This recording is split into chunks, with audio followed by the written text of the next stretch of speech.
for having me here. What I'm going to try to outline is a slightly different perception of prostate cancer, not thinking about it as a uniform disease, meaning that there's different subsets and patients with very, very different diseases within this total group of cancers that we call prostate cancer, and how these change over time, and understanding that change over time is what's essential to give the right therapy at the right time, proportional to the risk in an individual patient. So, here's the underlying problem. We know a lot about the cancer in experimental animals, and we know a lot about what they correspond to on tissue specimens that exist. We find genes in animals that we know what they do, and we know they're present in prostate cancer. But any individual patient, over time, that link between the understanding of the underlying biology and the decision-making is flawed, and it actually is very hard to do. The second thing is that when you take a cancer and you grow it in a mouse, it grows there for a reason. It's a subset of the entire cancers. So it doesn't represent the entire picture, it represents a piece of the picture of the average prostate cancer patient. So it tells us a lot about, and it's very important, the mechanisms, how a cancer develops, how it responds to therapy, and what it becomes resistant to. But it doesn't give you the entire picture that happens in a human. So it's very important, but it has gaps. Tissue sampling in men with prostate cancer, if you assume the challenge is that the prostate tells you what the history was, what is happening in disease that potentially spreads or persists after therapy is what you have to base your treatment on, you have a problem, because detecting and doing biopsies like this is not the easiest thing to do, and it's different than other cancers, which are often easily accessible. So we don't have access to tissue. And to overcome these limitations, what we've done is what we hate to do, that is admit we don't know anything or don't know enough on an individual patient, and we do a randomized trial and try to predict on average who will benefit and who won't. Very unsatisfying for us, and even less unsatisfying for you when you get treated this random fashion. And this is inefficient in a slow-growing process. Now, to overcome this, we obviously have to divide patients into categories so we can actually look for major benefits. One of the questions that came up earlier, chemotherapy works a little bit. The answer to that is correct if you consider it a uniform disease. But in some patients it harms, in some patients it helps remarkably, and the benefit is for those that are helped remarkably. Knowing that will be critical. Applying that in general hasn't happened. So what's the consequence? Well, the consequence is seen here, and this is Eroom's law, which is the opposite of Moore's law. Moore's law is things get faster with computing. Moore's law is we get progressively inefficient when we collect more data, and that's what's happening because we don't know how to do it. So in 1950, this is related. $1 billion would produce 100 drugs, and this is inflation adjusted. Now $1 billion produces 0.8 drugs for clinical use, and those are often happening on the average patient marginally and marginally less benefit. So we have this paradox. The incredible wealth of knowledge is not translated into proportional benefit for the patients, and we've got to break that thing. It's not that anybody's sinister. There's no misbehavior here. Some of this is regulation, some of this is oversight, but a lot of it is that the scientific method doesn't follow from the experimental system when we're dealing with mice and cells into the humans, and the scientific method in doing things with knowledge is the most efficient process to go forward. So you start off with a model, and models are convenient lies that allow you to get to the truth. So you start off with an assumption that you then can test it. So this is the model that we've developed, and there's a subset of cancers that never develop if you deplete their dihydrotestosterone. We know that from the finasteride studies, we know that from the dutasteride studies, but they're the low-grade cancers that are probably irrelevant as well. So they've identified a subset. Then the cancer goes through what we call a progression spiral. Now, why have we chosen the spiral as the method of progression? And the reason is that this illustrates progression because unlike other tumors, that the prostate cancer changes dramatically over time and it has implications on therapy. For example, chemotherapy, which works marginally in unselected patients when the disease is spread, doesn't work at all in patients with early disease. This is completely different than the relationship that exists with breast cancer, bladder cancer, lung cancer, all the other cancers, where the earlier you give chemotherapy in a sensitive disease, the bigger the impact. So there are biologically relevant differences that have implications on how you select therapy, and there's a sweet spot at which vulnerability occurs. And before that, within the same patient, different drugs may work. So there are greater differences over time than there are between, or equally great, between patient populations. So monitoring disease over time is important. Now, why a spiral? We typically talk about diseases that are dependent on what we call the microenvironment, can grow exclusively or selectively well in the prostate or a lymph node or in the bone, is dependent on communication between the cancer cell and that specific local environment that it lives in. And prostate cancer is probably one of the poster childs of this event, which accounts for the dominant growth in bone.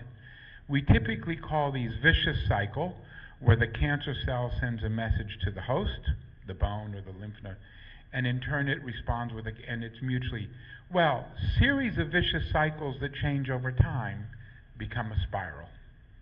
And the rapidity with which it goes through the spiral determines the outcome.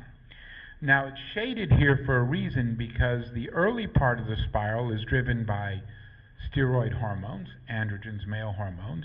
The androgen receptor later changes, which is how the steroid hormones drive this.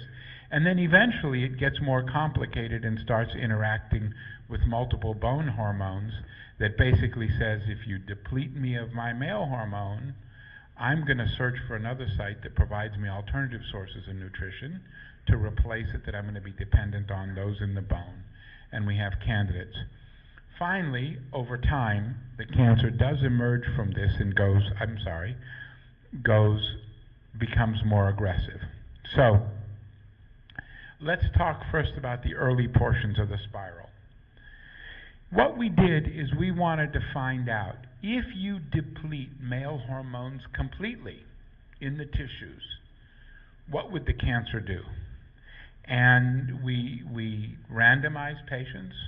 We depleted them with a drug called abiraterone, Zytiga, as many of you know, which depletes male hormones produced by the cancer, in addition to Lupron, which depletes the hormones that you provide to it.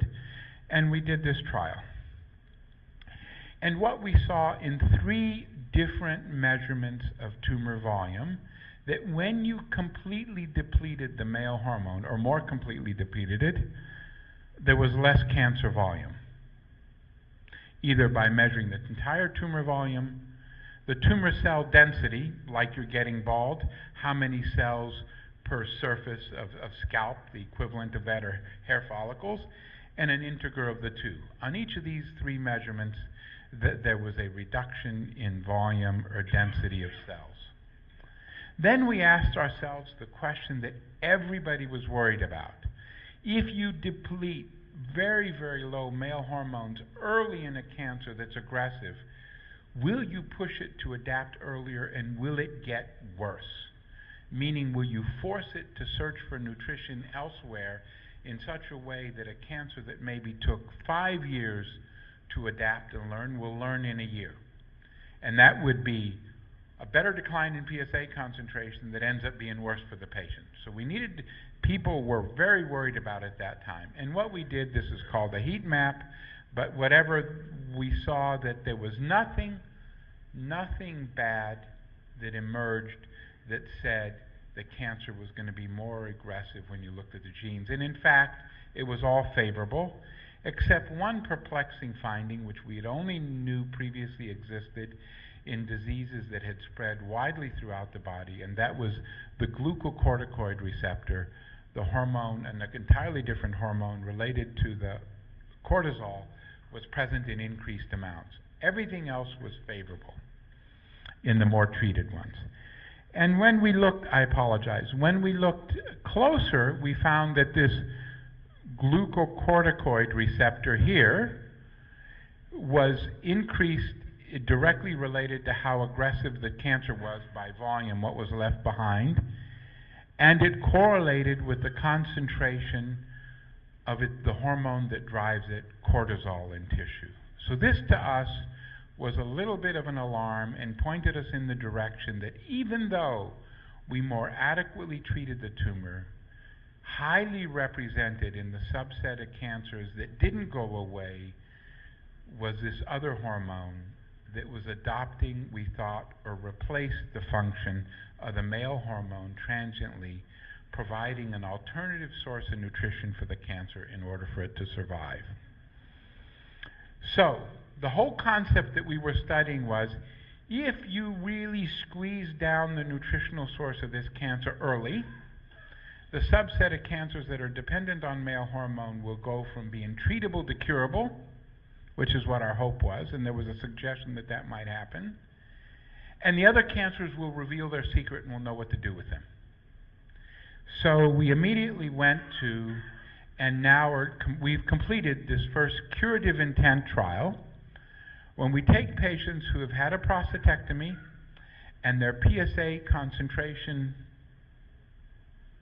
their PSA concentration comes back, and we give them abiraterone plus Lupron for 8 months versus Lupron alone, in hopes of taking a proportion of patients whose disease was going to recur and make them so they will take forever to recur or never recur at all without suppressing their male hormone continuously. And the reason we did this is because 30% of the cancers treated with this combination before surgery had essentially no cancer left at the specimen, tiny amounts, less than 1% of cells, didn't completely disappear. That study's been completed. It will take us about 8 months from now to know the answer on whether there is a fractional, long-term, disease-free survival with only a finite duration of male hormones. That will not increase the overall survival of patients because both groups are going to do well. What it will do, it will dramatically increase the feel well survival, meaning that you will live with a normal male hormone for the rest of your life as opposed to being castrated for the rest of your life. And this is a huge difference in how well you feel and how fit you are. But this subset of patients are the subset of patients who have a long survival anyway. So what we want to switch them from is the highly treatable to a proportion of them being curable, and we're about 8 months away from knowing the answer to that. So we did a set of 3 studies which were done in patients who had disease that had spread to bone, and these volunteers allowed us to do bone marrow biopsies repeatedly on them, and we were able to show that when the male hormone was depleted, others have known this before, we weren't the only ones, what immediately happens is that the tumor starts producing its own male hormone. And so when you deplete the production of male hormone, the tumor says, you take it away, I'm making my own.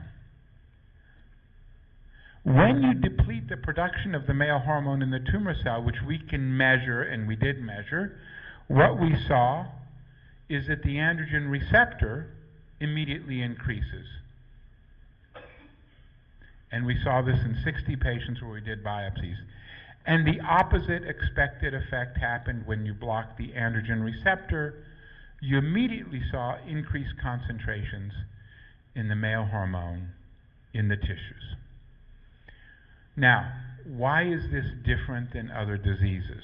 Well, in breast cancer, if you depleted one receptor, let's say the estrogen receptor, if the progesterone receptor or Herceptin comes up, that would point to that cancer being resistant. In prostate cancer, the fact that other forms of the same nuclear receptors come up indicates it's very, very addicted to male hormone. It can do nothing else, and these are the subset of patients who actually benefit from our hormonal therapy. So this is exactly as an endocrinologist would think, and in this stage of the disease, not how a medical oncologist who thinks of new clones emerging would think about the disease at this stage. If there is silence on the other end, meaning you block the male hormone, and the cancer acts indifferent, doesn't produce the androgen receptor, then that's bad, because that indicates it isn't dependent at all on the male hormone for its survival. So the paradox that distinguishes this disease from many other diseases is early in the meaningful phase of the disease, it's an adaptive two-compartment system.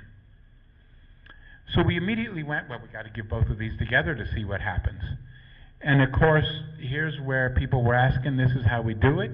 We think this disease is entirely dependent on the bone marrow aspirate, the juice that comes out, if you stay lower than 3 mLs, tells you what's going on adjacent to the cancer in the pelvis.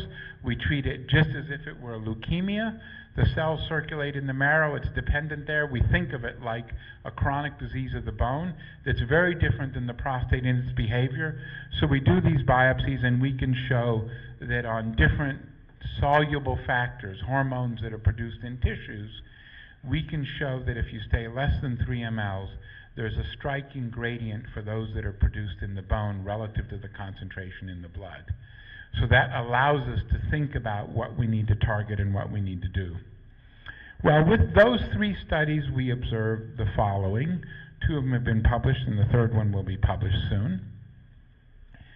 That approximately 1/3 of the patients with either drug alone will not respond at all to the therapy. And this is when they have disease that is spread and is already castrate resistant.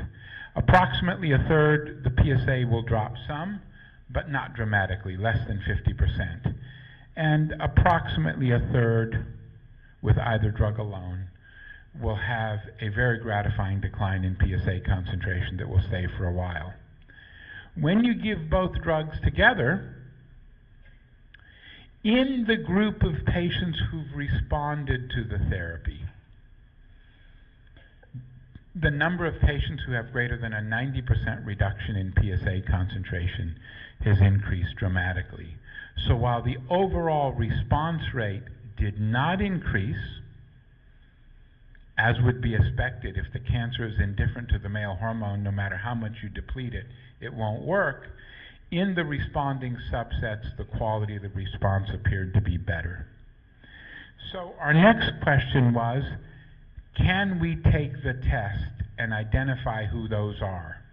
And the answer is yes. If you do a biopsy and you see these set of markers down here, we can predict with a high degree of confidence who will benefit and who won't benefit from the second-line hormonal therapy. So we divide patients up, and our clinical trials are now based on this, and this was a study done in 180 consecutive patients with bone marrow biopsies done serially.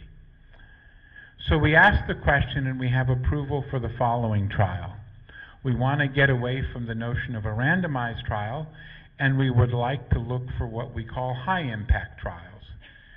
If we treat half the patients who are likely to benefit, we could logically expect that the response rate would be twice as high and the quality would be for unselected patients. So we went and said, we're bold enough to say that our markers are so predictive that we will double the response rate that would be predicted for this subset of patients. And if it's double than any background, would you accept it without a randomized trial as evidence that it helps, called the high-impact trial. So we're looking for 30% of patients with disease that has already spread who have not been exposed to these drugs that we can get biopsies on to see if they will be alive and PSA-free 2 years later. It's not how long they're going to live. They're hoping they'll live much longer than that. But that's our endpoint, because right now it's 10% with either drug alone. So we're looking to efficiently make major improvements in outcome by detecting the subset of patients that we would treat aggressively and where this therapy is justified. So what have we learned?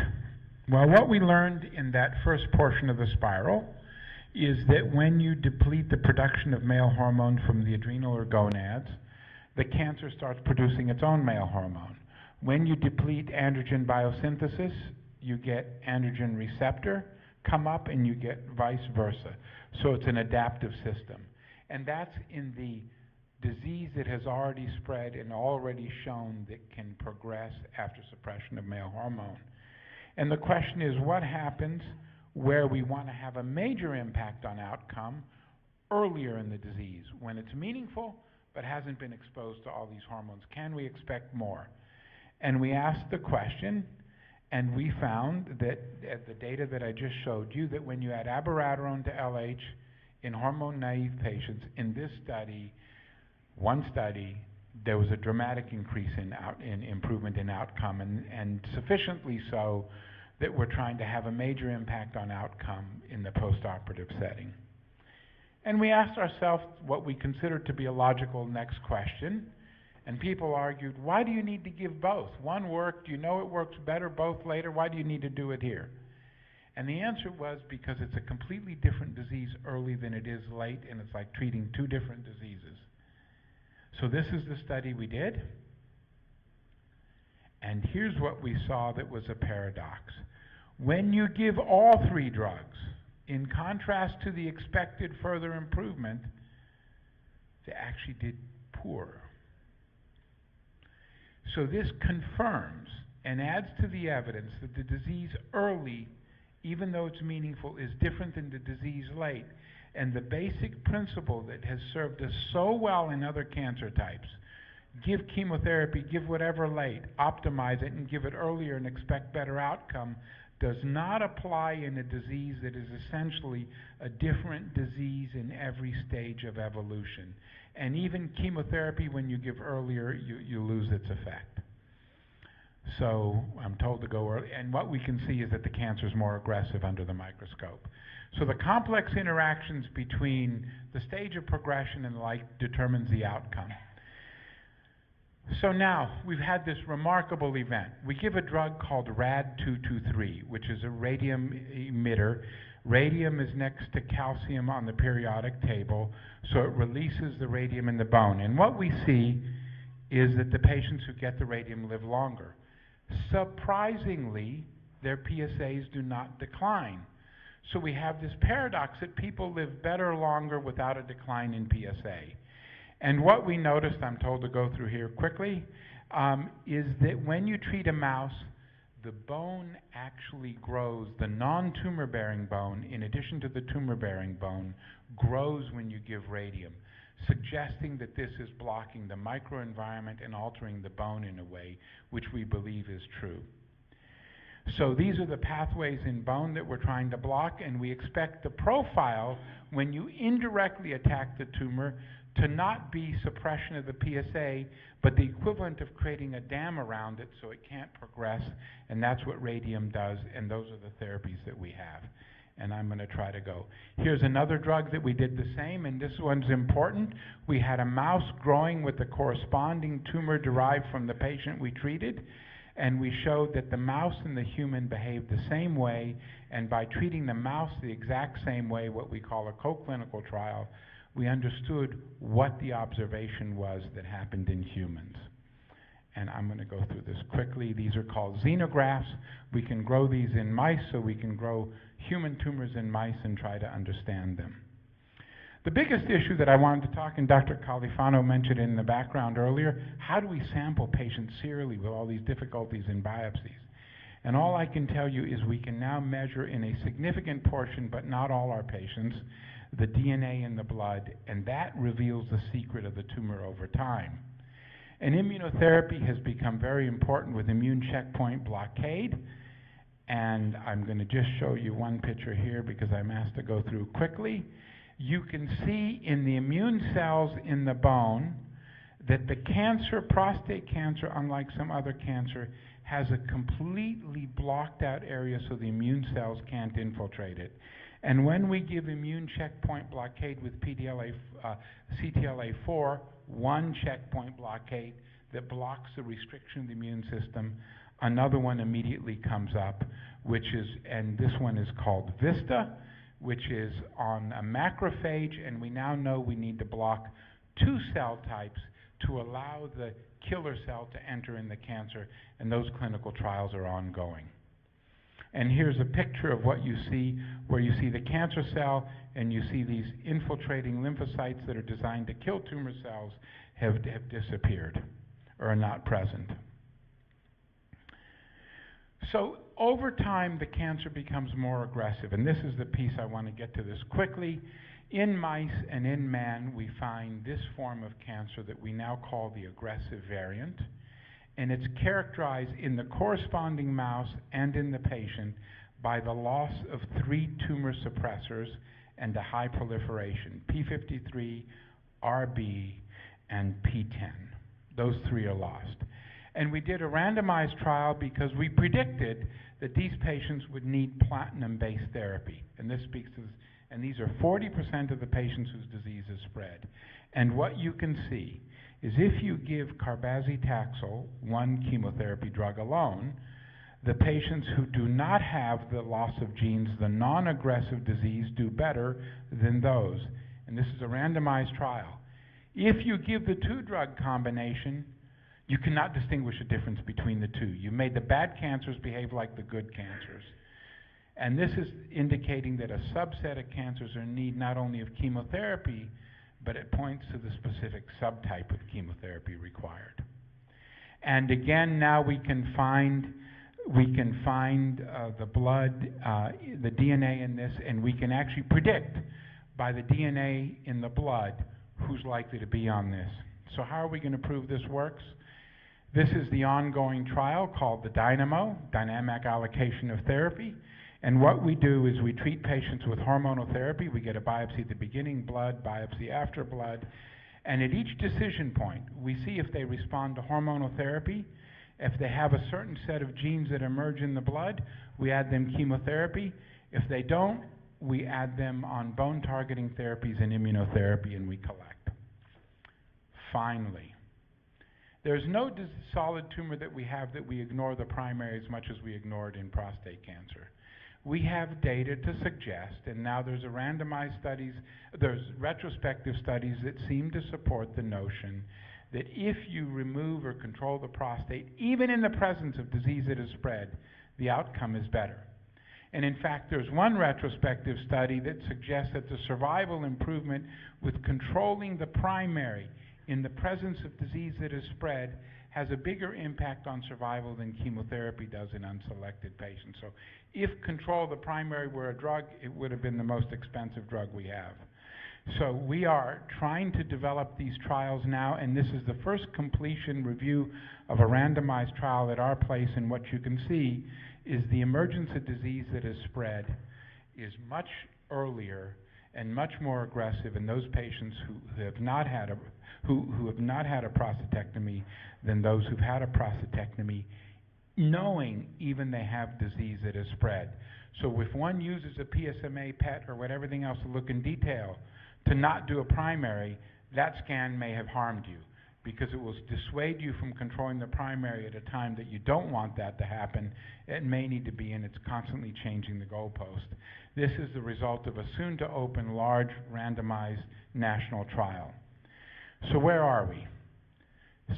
At our institution, we're doing studies in precisely defined subsets of patients and who we can monitor the markers and select them on. We now do co-clinical studies because if we study the mouse and the man at the same time, we can understand the why beneath what happens that allows us to do the next step in the subset of patients that have the corresponding animal. Tissue sampling has been addressed for almost 70% of our patients with plasma DNA in the blood, which is very informative, and has identified the two extremes, which account for 60% of the total of patients that have spread, either highly responsive or highly resistant to AR signaling, or highly responsive or highly resistant to chemotherapy, which is critical. They're not treated. Major impact curative intent trials have been initiated, and we believe that the liquid biopsy will transform how we will do things. And finally, it really takes a team. I'm privileged to be part of this. There's 180 of us that work at this in the department doing prostate cancer research, so thank you very much.